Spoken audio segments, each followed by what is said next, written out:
So hitting cap level is fun, but you got to get your item level after. So 590 plus eye level, gear up quickly. How to gear up in the War Within fast and easy from Kalani. Let's see what this video is all about. Hey folks, this is Kalani. As more and more folks are hitting max level in the War Within, it's time to switch gears and start focusing on our gear and item level. The higher your item level, the easier everything is going to be. Now we do have limited access to gear and upgrades in these first 2 weeks before Season 1 starts up, and getting the highest item level possible now will make sure you have a smooth start in Season 1, no matter what content you're going to jump into. So here's our early War Within gearing guide and how you can get up to item level 590 and beyond. Now before we jump in, be sure to hit up that like button and subscribe so you never miss another video.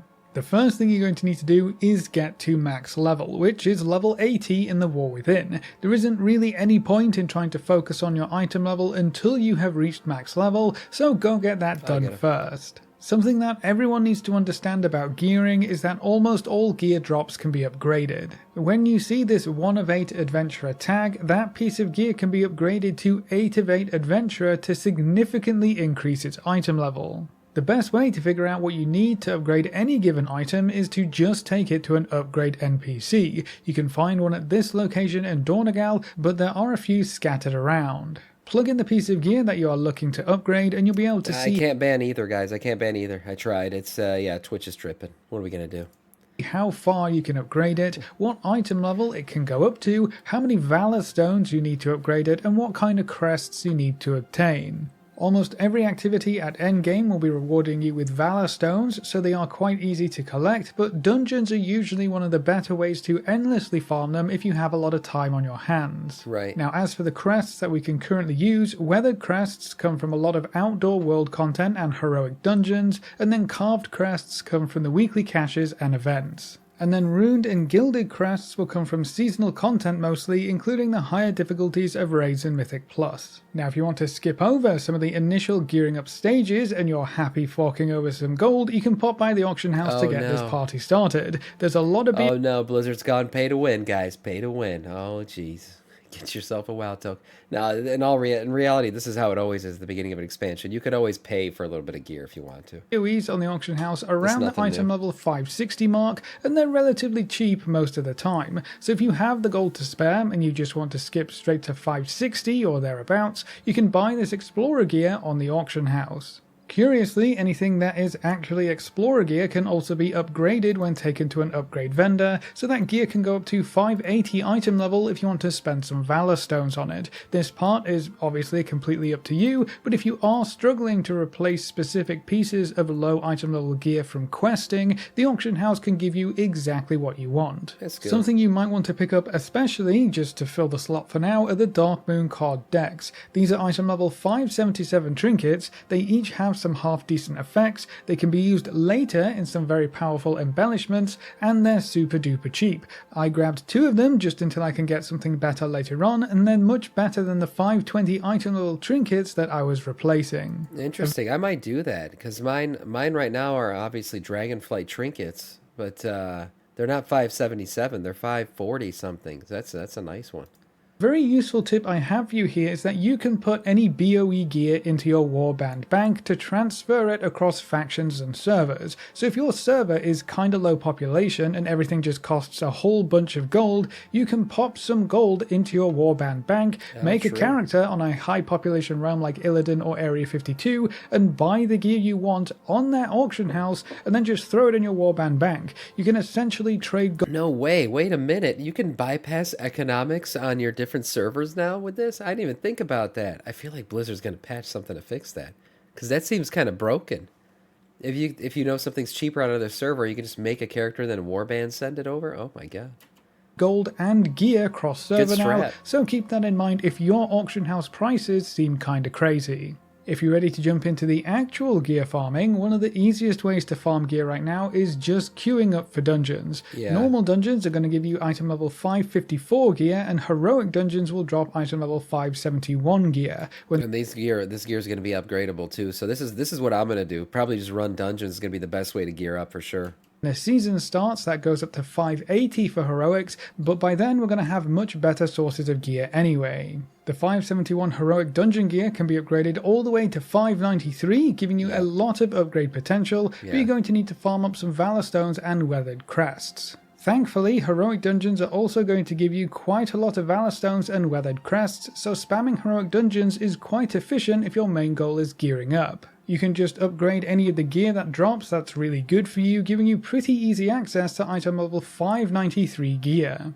But there is another way to put those Weathered Crests to work, and it can actually give you some huge gear upgrades while spending fewer crests. You can trade 30 Weathered Crests into an enchanting supplies vendor for a nascent Weathered Crest. Enchanters can then turn this into an enchanted Weathered Harbinger Crest, so if you're an enchanter you can do that yourself, or you can just go create a crafting order for these enchanted crests instead. You can then add this enchanted crest into the optional crafting reagent slot when you craft. Yeah, I mean, we can craft epic level gear this week because now everyone's getting their second fractured thing or whatever it's called and using it to be able to craft epic level gear. Blue quality recipes, and the item level of that piece of gear will be up to 590 depending on the rank of the result. So if you can get a rank 5 crafting result, then it's some very easy item level 590 gear, and it only costs you 30 Weathered Crests and some enchanting materials. Again, if you don't have the profession yourself, you can just make a crafting order in the exact same way. For comparison's sake here, upgrading a 571 piece of gear to 593 will cost you about 600 Valor Stones and 60 Weathered Crests, but using the enchanted Weathered Crests and Professions, you can get up to item level 590 gear crafted with just 30 crests, so this might be a more efficient gearing method if you either have Professions or understand how the crafting order system works. So this it's also worth noting that you don't have to get so doing it this way will cost you less crests, that's what he's getting at too? That if you maybe run as many dungeons, you have less crests, this will be a good way to do it. Don't need the sparks for these. No, but you need that crystal thing, right? What is it? It's this thing. We're getting this week the fractured omen. Yeah. Spark of Omen. You don't need a spark for this, really? The Spark of Omen allows you to make epic level gear. He's saying you don't need it? Oh, interesting. Okay. That makes it even more valuable, I guess. Rank 5 item crafted the first time, you can settle for a lower rank craft and then just get the item recrafted when folks have their professions better kitted out. Don't fork over tens of thousands of gold just to get a rank 5 item 1 week sooner. When you recraft the item, it only costs the cheaper materials, the expensive stuff is never really required on a recraft, so you can save some gold like that. You can go one step higher with professions by using a Spark of Omens. These sparks are used to fuel the epic crafting recipes, and if you can get them crafted at rank 5, they will be item level 606 pieces. Okay, so using the Spark of Omen does take it higher. So otherwise you're at 590, but you can go to 606. Oh my god. So no, you could still use the Spark for this, for sure. Gear, which is huge. To get a Spark of Omens, you're going to need to collect 2 fragmented Sparks of Omens and combine them together with some Valor Stones. You can get 1 fragmented Spark of Omens from the Call of the World Soul weekly quest in Dornagal. The quest gives you 4 options for how to complete it, so you can pick whichever content you prefer. When you hand the quest in, you should get your first fragmented Spark. With this quest being weekly, that means we can get 1 fragment every week, and we need 2 to combine into a whole spark, so we can then get 1 whole spark used for crafting every 2 weeks. Nice. But there is also a special quest in Dornagal right next to the catalyst, which requires you to... Yeah, this one just went live when servers came back up this Tuesday, so this is your second piece, your second fractured piece. You get 1 fragment, and the reward is 2 fragments. So you basically just get 1 fragment for free, and this quest is only available once. So for the very first fragment you get, you can hand it in with this quest and get your first spark to start crafting some... Wait a minute, if you get 2 fractured fragments from this guy, fractured sparks or whatever, that would mean next week you're going to get your second one? Because you'll get another fragment? That's interesting. I didn't know this guy gives you 2. I thought he was going to give us our second. No, he's giving 2 fractured sparks of Omen, which means you will get your second one next week because you'll get another fractured spark and you'll have 1 left over from this week, so you'll be able to combine them and make a second one. to start crafting some awesome gear. Oh, damn. During the season, we'll also be able to upgrade this gear to 636 item level if you're doing the other endgame content. You trade one for two? Really? Crests. So it's going to be some very potent gear with a lot of upgrade potential. Forget what I said then. You're trading one in for the two? Yeah. That you potentially won't really replace. Okay. So this Call of the World Soul weekly quest is something you'll want to get done every single week to keep up with your Spark acquisition. That weekly quest is also going to reward you with a cache that can contain some good gear upgrades as well. There are a lot of weekly activities that... Right, the way that loot works in general in this expansion is you get these caches from different events, whether it's world events, whether it's this World Soul quest thing that you do every week. And the first two that you do every single week will give you 2 pieces of adventure gear, and it'll give you some of those keys that you use for the, what's it called? Those empowered delves, whatever they're called, man. The bountiful delves. So you get your coffer keys, 2 of them from the first 2. And then from the first 4 that you complete, so after the first 2 are done, you won't get adventure gear anymore, but up to the first 4, you'll get more coffer keys. So you can get 4 coffer keys and 2 pieces of adventure gear every week if you do the world events, or you do this World Soul Quest, or, whatever it is. Whatever combination you put together, that's how you do it. So you got to get at least 4 per week to really keep up with things.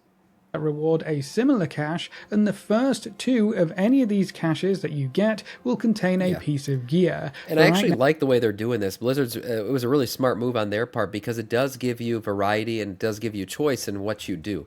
Because all you got to do is get 4. It doesn't matter how you get them, but you can get 4. And you'll get everything you want to get for the week. So pick and choose what you want to do. It's actually a really smart way to do that. And just remember, though, those World Soul quests where you get 4 choices of what you want to do, that's warband bound. So whatever you pick, you got to do it for everybody. Now they are item level 574 adventurer gear, so basically another piece of heroic dungeon loot. You can upgrade... Yes, you can only get that weekly quest if you're cap level. You have to have you have to be cap level. I don't know about the campaign being completed, but I know you have to be cap level to do it. Those to 593 as well, so there is some good potential there. And then after Season 1 starts, these first 2 caches will give you veteran gear instead, which should be around item level 584. So these will be worth more when the Oh, my bad. I said adventure gear. It's veteran gear, so there you go. Season starts. You can get other caches by taking part in the various weekly events in the new zones. Right. We have the Theatre Troop in Dornagal, the Awakening the Machine event in the Ringing Deeps, and the Spreading the Light event in... No, bountiful delves are daily, or they're a daily thing. The weekly thing is the World Soul quest, where you get 4 quests that you get to pick between to do to basically get a coffer key / a piece of whatever gear that he just said, if it's one of your first 2, yeah. In Hallowfall. Okay. You can then get another cache by taking part in the Pact feature in Ashkahet, and then there are 2 special assignment world quests each week that also reward a cache. If you're only interested in the gear rewards, you can just get 1 more cache from any of these sources and call it a day, but the first 4 caches that you open in a week will also give you restored coffer keys. That's right. These are used to get the best rewards from the delve system, so even if you only get gear from the first 2 caches you open, you can get keys from 4, so you can get 4 keys total per week, which I would recommend you do if you are a solo content player. Get the 4 keys and save them for the season to kick off, because they give you extra loot at the end of the bountiful delve. And here's the thing, the start of the new season on September 10th, you can get your delve up to rank 8, and if you do that, you're getting heroic level gear, heroic level raid gear from the end of the delve if you wait. Right now you can only go up to rank 3. Further caches past the 4th one will still reward you with Valor Stones and Carved Crests, so they're still worth doing if you have the time or you want to take part in more open world content. Another open world or solo player friendly option you have are the delves. These are little mini dungeon adventures and you can play them solo or with up to a full party. At the end of the delve you'll find some treasure chests with various goodies, including Valor Stones and Weathered Crests, so if you don't want to spam heroic dungeons for Weathered Crests, you should be able to get some from the delves instead.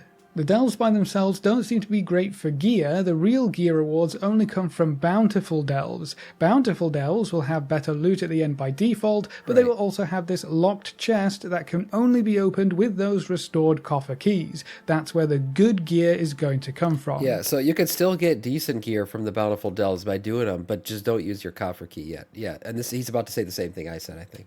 Now, the rewards are going to depend on the tier of delve that you complete. Yeah. So for tier 3 delves, which is the highest that we can do before the season starts, the item level of rewards is only 571, the same as heroic dungeons. And the keys are quite limited, while heroic dungeons are not. So I would not spend your keys just yet. Yeah. It's much better to run heroic dungeons for loot right now, in my opinion, and save your coffer keys for when we can get into the higher tiers of delves. If you can clear a Tier 8 Bountiful Delve in Season 1 of The War Within, you'll get item level 603 gear from these chests instead, which is the highest you can get from delves. That is a pretty significant item level bump. You'll also start getting item level 616 gear in your weekly vault when completing Tier 8 delves. That's right, I almost forgot. Yeah, delves are part of your weekly vault now too for that world content tab, so that's nice. So the gear rewards from delves really ramp up after the season starts, so I would keep your coffer keys for now. World quests can also offer you some gear rewards if you don't want to hop into dungeons. Most of the rewards hover around the 560 item level mark, but you can find some rarer world quests with 571 rewards, so keep your eyes peeled for those. I would just check your map every day, see which world quests are active and what their rewards are, and then just complete any that take your fancy.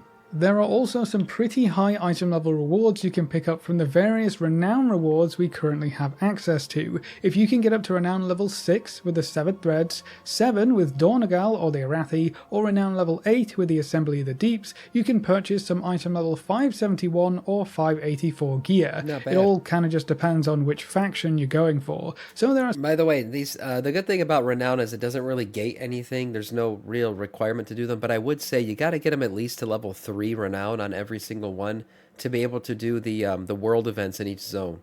So those are the different events we talked about. There's the theater, there's the lighting of the torches in Hallowfall. Like those, you got to be at least renown rank 3 in each zone to be able to do those. So to get those caches and everything that we just talked about, the keys, all that shit. So you're gonna want to at least get to there. Oh, it's 4. My bad. 4. I said 3. 4.